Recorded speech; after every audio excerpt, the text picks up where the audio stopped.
প্রধানমন্ত্রী জনাব তারেক রহমানের নির্দেশনা হলো সকল জায়গায় সমন্বিত একটা উন্নয়নের জন্য। আমরা এই নারায়ণগঞ্জকে গ্রিন এবং ক্লিন সিটি করার জন্য আমরা এই যে জিএস পুষ্করণীটা আছে, নারায়ণগঞ্জ শহরে কিন্তু ওই ধরনের জলাধার নাই। সুতরাং এটাকে সংরক্ষণ করার জন্য এবং এটার যাতে উত্তম ব্যবহার এই এলাকার মানুষ করতে পারে সেই ধরনের সুযোগ সুবিধা সম্বলিত আমরা এই জিএস পুষ্করণীটাকে এটা দিঘিতে পরিণত করব এবং এই দিঘির চারিদিক দিয়ে 4-5টা ঘাটলা হবে এবং মানুষ যাতে এখানে সাঁতার শিখতে পারে এবং যাতে একটি সুন্দর চারিদিক দিয়ে ওয়াকওয়ে এবং রেলিংয়ের ব্যবস্থা এবং ঘাটলার ব্যবস্থা এবং পানি পরিবর্তন করে যাতে মানুষ গোসল করতে পারে সেই ধরনের ব্যবস্থা আমি এখানে করার চেষ্টা করব। ইনশাল্লাহ আশা করি এটা সফল হবে। তো আমি তারপরে এইটাকে কেন্দ্র করে যাতে আমি বেছে নিয়েছি, অনেক জায়গা থেকে কিন্তু প্রস্তাবনা ছিল যে একটা মডেল মন্দির করব।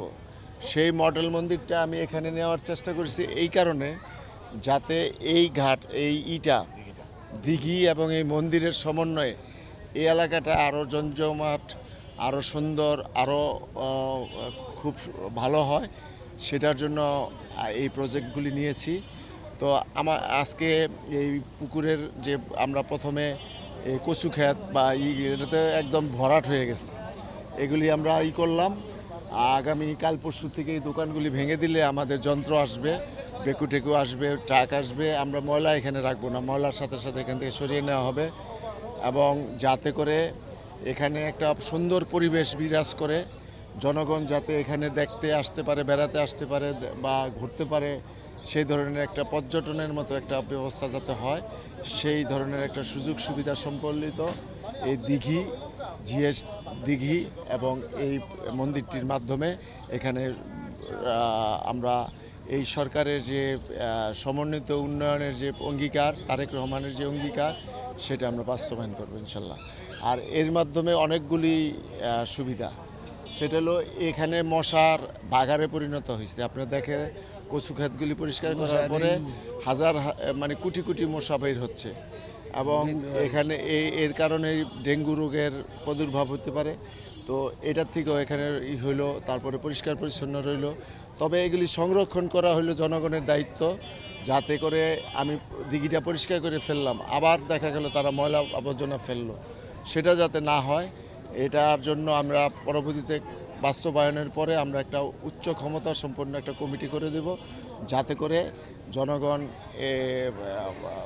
সহায়তা নিয়ে এটাকে পরিষ্কার পরিচ্ছন্ন রাখা যায় এবং যেই স্থাপনাগুলি হবে এগুলি যাতে সুন্দর থাকে সেটার ব্যবস্থা ইনশাল্লাহ করব। তো সবাইকে ধন্যবাদ। আসসালামু আলাইকুম। ধন্যবাদ গণপ্রজাতন্ত্রী বাংলাদেশ সরকারের মাননীয় প্রধানমন্ত্রীকে, যে তিনি নির্বাচিত হওয়ার পরে তার নির্বাচনী প্রতিশ্রুতি অনুযায়ী দেশের সকল খাল, নালা এবং দিঘি পরিষ্কারের যে উদ্যোগ, এই উদ্যোগকে স্বাগত জানাই এবং তারই ধারাবাহিকতায় নারায়ণগঞ্জ সিটি কর্পোরেশনের মাননীয় প্রশাসক অ্যাডভোকেট স্বাগত হোসেন খান স্যার, তিনি অত্র এলাকার নারায়ণগঞ্জ সিটি কর্পোরেশন 14 নং ওয়ার্ড এলাকার মানুষের জনভোগান্তি এবং এই জিউস পুকুরবারটা আপনারা অনেকেই জানেন যে এটা ডেঙ্গুর হটস্পট খ্যাত একটা জোন ছিল। তো সেই পরিপ্রেক্ষিতেই এই ওয়ার্ডের এলাকাবাসীর আবেদনের পরিপ্রেক্ষিতে তিনি এটি পরিষ্কার এবং সংস্কারের কাজের উদ্যোগ নিয়েছেন। তার ধারাবাহিকতায় আজকে 4র্থ দিনের কার্যক্রম চলছে। স্যার আজকে কিছুক্ষণ আগে এখানে পরিষ্কার পরিচ্ছন্নতা কার্যক্রম তদারকি করে গেছেন এবং এই তদারকি পরবর্তী সময়ে এই যে মশার যে উপদ্রব বৃদ্ধি, এই বৃদ্ধির কারণে তিনি আমাদেরকে প্রায় 1000 অয়েল বল প্রয়োগ করার জন্য নির্দেশ প্রদান করেছেন। তা ইতিমধ্যে আমাদের কাছে হস্তান্তর করা হয়েছে, আমরা কিছুক্ষণ পরে তা প্রয়োগ করব। এবং আপনারা জানেন এই জিউস পুকুর পাড়টি হচ্ছে একটি ঐতিহ্যবাহী পুকুর, নারায়ণগঞ্জ এলাকার সনাতন ধর্মাবলম্বীদের একটি তীর্থস্থান খ্যাত এই পুকুরটির একটি ঐতিহ্য আছে। এখানে পুকুরটি আজকে প্রায় 16-17 বছর যাবৎ এটা অপরিষ্কার অবস্থায় আছে। এটা পরিষ্কার হলে এই এলাকার যারা শিশু কিশোর আছে তারা সাঁতার কাটতে পারবে এবং ডেঙ্গুর যে প্রভাবটা আছে সেই প্রভাবটা দূর হয়ে যাবে। সর্বোপরি এটা সনাতন ধর্মাবলম্বীদের যেহেতু তীর্থস্থান, এটা তারা চায় পরিষ্কার পরিচ্ছন্ন থাকুক, কোনো ধরনের অপরিষ্কার কিছু থাকবে না। তো এটাই হচ্ছে আমাদের নারায়ণগঞ্জ সিটি কর্পোরেশনের মূল লক্ষ্য এবং উদ্দেশ্য। এই লক্ষ্য উদ্দেশ্য বাস্তবায়নের জন্য আমাদের প্রশাসক স্যার তিনি এই উদ্যোগটা বাস্তবায়নের জন্য উদ্যোগ নিয়েছেন এবং তার ধারাবাহিকতায় আজকে এই কার্যক্রম চলছে। আশা করি এই পরিষ্কার পরিচ্ছন্ন হওয়ার পরে এলাকাবাসী যাতে এখানে আর কোনো ধরনের কোনো বাসাবাড়ির বজ্র আর না ফেলে, তাইলে জিনিসটা সুন্দর থাকবে। আমরা পরিষ্কার পরিচ্ছন্ন গ্রিন এবং ক্লিন একটি নারায়ণগঞ্জ সিটি চাই, যা আমাদের প্রশাসক স্যার চাই। সব এই এলাকার অর্ধ এলাকার সবারই উপকার। আর এই পুকুরটার জন্য আমরা অনেক দিন ধরে অবহেলিত। এটা আমরা পরিষ্কার পরিচ্ছন্ন করতে পারি নাই, চেষ্টা করছি, পারি নাই, অনেক বাধা বিঘ্ন হয়েছে। আমরা চেষ্টা করছি এটা পরিষ্কার পরিচ্ছন্ন করে রাখি, আমাদেরকে অনেক বাধা বিঘ্ন হয়েছে। আর কিছু অবৈধ দোকানদার ওরা এই পুকুরটারে দখল করে খাচ্ছে, ওদেরকে কিছু বলা যায় না, ওদের বলে সম্পদ, ওদের বলে এটাই, এ ধরনের বিভ্রান্তি করা এই পুকুরটা নষ্ট করা হয়েছে। আর এই পুকুরটার বারবারই আমরা উদ্যোগ নিয়েছিলাম পরিষ্কার করি, বারবারই আমাদের উপরে আঘাত আইছে যে পরিষ্কার করতে না হোক। এ না করার পিছনে এই পুকুরটা আজকে ধ্বংসের পথে। এই পুকুরটা ঐতিহ্যবাহী একটা দিঘি, এই দিঘিটা দিয়ে অনেক জায়গা থেকে দিঘিটা দেখতে আসে, কিন্তু আমাদের দিঘিটার আজকে নোংরা, আবর্জনা, দুর্গন্ধ, মশা বসা যায় না, দুর্গন্ধ হাঁটা যায় না। আজকে যতক্ষণ এই নারায়ণগঞ্জ সিটি কর্পোরেশন যে উদ্যোগটা নিচ্ছে, আমি তাকে সাধুবাদ জানাই। যেটা আমরা পারি নাই বিগত দিন, তার দ্বারাই সেটা আমরা পেতে যাচ্ছি।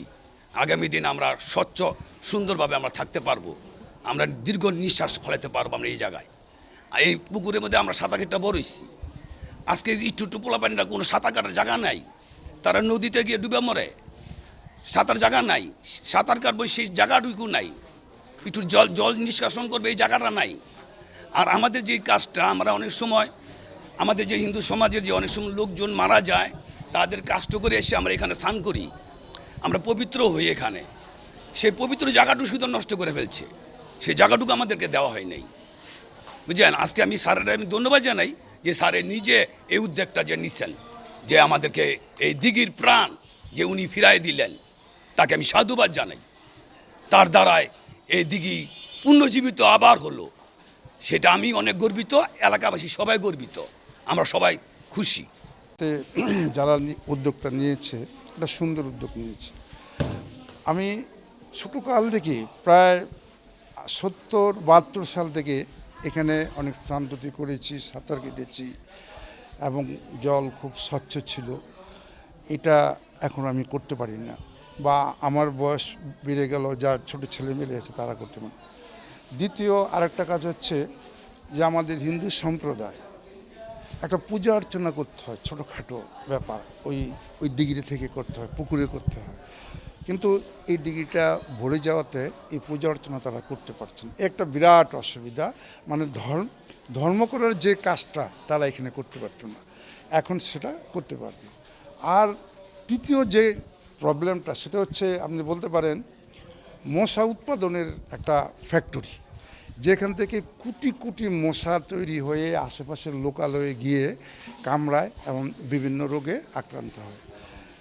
এই দীর্ঘদিন যাবৎ এই ডিগ্রিটা অবহেলিতভাবে পড়ে আছে। এখন এই উদ্যোগটি যারা নিয়েছে তারা একটা সুন্দর কাজ করছে এবং এই সরকারকে ধন্যবাদ, বা এই সরকারের আন্ডারে যারা আছে যারা কাজ করছে তাদেরকে হাজার হাজার ধন্যবাদ। এখানকার স্থানীয় জনগণ তাদের জন্য দুই হাত তুলে দোয়া করবে, একটা সুন্দর পরিবেশ পাবে। আর আমরা এখানে যেভাবে আনন্দ উৎসব করতে পেরেছি, এখন চেয়ে দেখি যে এই যে আপনাদের সামনে কোনো ছোটো ছেলেমেয়ে আছে, তাদের আর কিছু করার থাকে না, এই মন্দিরে এসে ঢুকে থাকে। আজকে এটা করলে পর তারা খেলাধুলা করতে পারবে, সুইমিং করতে পারবে, অনেক কিছু করতে পারবে। একটা মহৎ উদ্যোগ। আমি ধন্যবাদ, আমি সবাইকে আন্তরিকভাবে ধন্যবাদ দিচ্ছি। এই পুকুর পরিষ্কার হচ্ছে, এলাকাবাসীর একটা দীর্ঘদিনের চাহিদা পূরণ হলো। আমরা ছোটোবেলা থেকে এখানে গোসল করতাম, স্নান করতাম, পূজার আগে এখানে স্নান করে বিভিন্ন ক্রিয়াদি করতাম। এখন এটা সাকত সাহেবের উদ্যোগে এটা এখন কাজটা শুরু হয়েছে, উনি আজকেও পরিদর্শন করে গেলেন। খুব ভালো লাগলো, এলাকাবাসী সবাই খুশি। এটা উনি কথা দিয়েছে নিয়মিত পরিষ্কার করবে, সবার আমাদের এলাকাবাসীরও দায়িত্ব, সবাই যেন আমরা এটা পরিষ্কার করে রাখি। সবাই খুশি, আমরাও এটার সাথে জড়িত থাকতে চাই কার্যক্রমে।